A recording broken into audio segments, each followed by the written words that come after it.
বিশ্বজুড়ে চাঞ্চল্য সৃষ্টি করা একটি খবর ছড়িয়ে পড়েছে এবং সেটা হল সাবেক প্রধানমন্ত্রী শেখ হাসিনা কি সত্যিই প্রাণঘাতী ক্যান্সারে আক্রান্ত।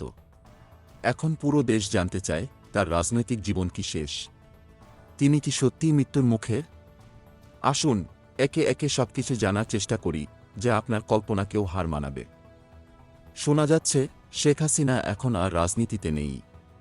গত কয়েকদিন ধরে সোশ্যাল মিডিয়ায় একটি বিবৃতি ছড়িয়ে পড়েছে যেখানে দাবি করা হচ্ছে তিনি ক্যান্সারে আক্রান্ত, তার শেষ ইচ্ছা শুধু পরকালের জন্য প্রস্তুতি নেওয়া এবং রাজনৈতিক জীবন থেকে বিদায় নেওয়া। কিন্তু এই বিবৃতি কি সত্যি? যদিও সোশ্যাল মিডিয়ায় বিবৃতিটি ছড়িয়ে পড়েছে, তবে fact checking platform rumour scanner নিশ্চিত করেছে যে এটি আসল নয়। এই বিবৃতির ছবি যেখানে প্রকাশিত হয়েছে সেখানে ভারতের জাতীয় প্রতীক এবং হিন্দি ও বাংলার মিশ্রণ রয়েছে, যা অত্যন্ত সন্দেহজনক। এছাড়া শেখ হাসিনার নামের বানানো ভুলভাবে লেখা হয়েছে। এমনকি এই বিবৃতিতে দাবি করা হচ্ছে যে আওয়ামী লীগের ফেসবুক পেজ হ্যাক করা হয়েছে।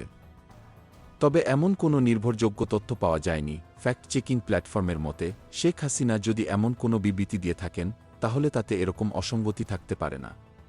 কেন এমন মিথ্যা তথ্য ছড়ানো হচ্ছে? এটি কি রাজনৈতিক উদ্দেশ্য প্রণোদিত?